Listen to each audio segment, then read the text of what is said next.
కవిత ఇవాళ మంచిర్యాల జిల్లాలో పర్యటించనున్నారు. మొదట శ్రీరాంపూర్ బస్టాండ్లోని సింగరేణి కార్మికుని విగ్రహానికి ఆమె నివాళులు అర్పిస్తారు. ఆ తర్వాత గౌతమి నగర్లో రీసెంట్ గా అనారోగ్యంతో చనిపోయిన సీనియర్ జర్నలిస్ట్ మునీర్ కుటుంబ సభ్యులను పరామర్శిస్తారు. అక్కడి నుంచి లక్షెట్టిపేటలో జాగృతి సోషల్ మీడియా కార్యకర్త నిషా ఇంటికి వెళ్తారు. కవిత అనుచరులు దీనికి తగ్గట్లుగా ఏర్పాట్లు చేశారు.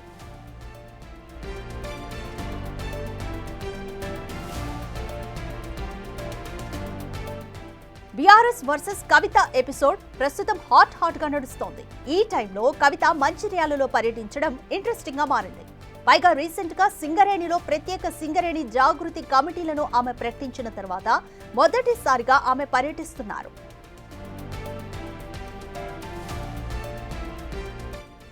రోజుకో అంశంతో బీఆర్ఎస్ ను కవిత ఉక్కిరిబిక్కిరి చేస్తోంది. కేసీఆర్ కు రాసిన లేఖ లీక్ అవ్వడం దగ్గర నుంచి బీజేపీలో బీఆర్ఎస్ ను విలీనం చేసే చర్చలు కూడా జరిగాయనే వరకు కవిత సృష్టిస్తున్న సంచలనాలు సస్పెన్స్ థ్రిల్లర్ మూవీలా నడుస్తున్నాయి. బీజేపీ బీఆర్ఎస్ మధ్య డిస్కషన్స్ జరిగాయని నిన్న ఆమె చేసిన ప్రకటనతో గులాబీ పార్టీ అధిష్టానం మరింత ఆత్మరక్షణలో పడింది. దీనికి తోడు సోషల్ మీడియాలో పోస్టులు పెట్టడంతో పార్టీ బలపడదని కామెంట్ చేస్తూ స్పష్టంగా కేటీఆర్ ను టార్గెట్ చేశారు.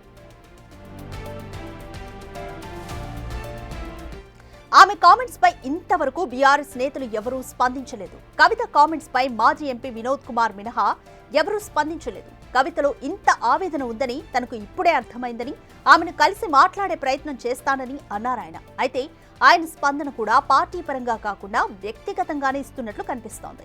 బీఆర్ఎస్ ను విడిచిపెట్టేది లేదని చెబుతూనే తెలంగాణ జాగృతిని బలోపేతం చేస్తానని అన్నారామె. ఆ సంస్థను బలోపేతం చేసే దిశగా అడుగులు పడే అవకాశం కనిపిస్తోంది.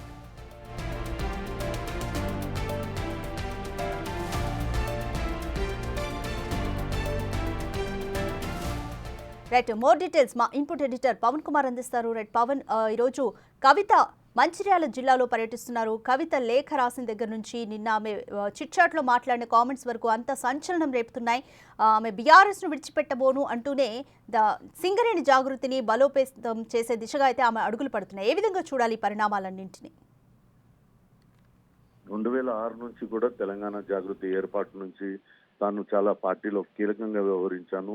తన తండ్రి గెలుపు కోసం, బీఆర్ఎస్ పార్టీ బలోపేతం కోసం కృషి చేశానంటూ నిన్న అటు కవిత సంచలన వ్యాఖ్యలు చేశారు. ఖచ్చితంగా రాబోయే రోజుల్లో తెలంగాణ జాగృతి బలోపేతం పైన మరింత దృష్టి పెడతానంటూ ఆమె నిన్న మీడియా చిట్ చాట్ లో చెప్పారు. ఇప్పటికే 10 విభాగాలతో తెలంగాణ జాగృతి పటిష్టంగా ఉంది తెలంగాణ రాష్ట్రంలో. దాన్ని 30కి పెంచుతాం. త్వరలోనే బీసీ రిజర్వేషన్ల అంశం పైన, సామాజిక తెలంగాణ అంశం పైన, అలానే నీటి పారుదల విషయాలపైన తాము రౌండ్ టేబుల్ సమావేశాలు కూడా నిర్వహిస్తాము. తెలంగాణ ప్రజల కోసం తన తెలంగాణ జాగృతి పాటుపడుతుందంటూ ఆమె నిన్న స్పష్టం చేసిన నేపథ్యంలో ఈ రోజు మంచిర్యాల పట్టణంలో ఆమె చేస్తున్న పర్యటనకు కొంత ప్రాధాన్యత ఏర్పడింది. ఇటీవలనే అటు సింగరేణికి ప్రత్యేకంగా కమిటీలు ఏర్పాటు చేశారు. త్వరలోనే జరగబోయే సింగరేణి కార్మిక సంఘం ఎన్నికల్లో తెలంగాణ జాగృతి కీలకంగా వ్యవహరించనుంది.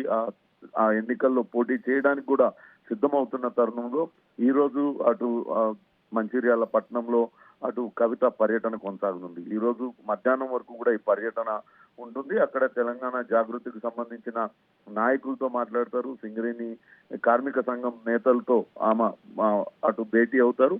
అంతేకాకుండా ఉదయం 11 గంటలకు మంచిర్యాల పట్టణంలో పద్మనాయక కళ్యాణ మండపంలో అక్కడ తెలంగాణ జాగృతి నాయకులు మంచిర్యాల జిల్లాకు సంబంధించి జిల్లు ప్రవీణ్ ఆయన వివాహానికి హాజరవుతారు. ఆ తర్వాత ఇటీవల అటు మృతి చెందిన సీనియర్ జర్నలిస్టు సింగరేణి జేఏసీ నాయకుడు మునీర్ కుటుంబాన్ని పరామర్శిస్తారు.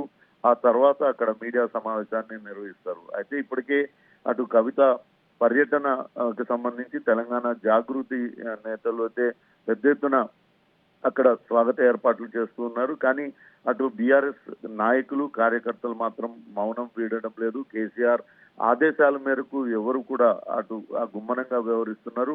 మరి నిన్న అటు మేడ్చల్ పర్యటనలో ఉన్న కవితను మాజీ మంత్రి, అటు మేడ్చల్ ఎమ్మెల్యే మల్లారెడ్డి కలిశారు. మరి ఈ రోజు మంచిర్యాల పర్యటనలో బీఆర్ఎస్ నేతలు కవితను కలుస్తారా, లేకుంటే ముఖం చాటేస్తారా అనేది కూడా కొంత ఆసక్తికరంగా మారింది. ఏమైనప్పటికీ కూడా కవిత మాత్రం వెనక్కి తగ్గేది లేదు. ఖచ్చితంగా తాను తెలంగాణ జాగృతిని బలోపేతం చేస్తా. నేను చేసే ప్రతి పని కూడా బీఆర్ఎస్ పార్టీ బలోపేతం కోసమైనట్టు ఆమె చెప్తున్న నేపథ్యంలో ఆమె పర్యటనకు ప్రాధాన్యత ఏర్పడింది Radhika. Right, thank you Pavan Kumar. KCR కు కవిత రాసిన లేఖ లీక్ అవ్వడం నుంచి నిన్న చిట్చాట్లో ఆమె చేసిన ఆరోపణలు కూడా వీటికి సంబంధించి బీఆర్ఎస్ నుంచి స్పష్టమైన స్పందన ఇంకా రాలేదు. ఆత్మరక్షణలో పడిందనే చెప్పొచ్చు బీఆర్ఎస్. ఈ నేపథ్యంలోనే ఆమె ఈరోజు మంచిర్యాలలో కూడా పర్యటిస్తున్నారు. ఒకవైపు సింగరేణి జాగృతిని బలోపేతం దిశగా కూడా సెపరేట్ కమిటీని ఏర్పాటు చేసి పర్యవేక్షిస్తున్నారు ఆమె. అయితే ఆ సంస్థను బలోపేతం చేసే దిశగా కూడా అడుగులు పడే అవకాశం కనిపిస్తుంది. రాజకీయంగా కవిత ఎటువంటి స్టెప్స్ తీసుకుంటారు అనేది ఆసక్తికరంగా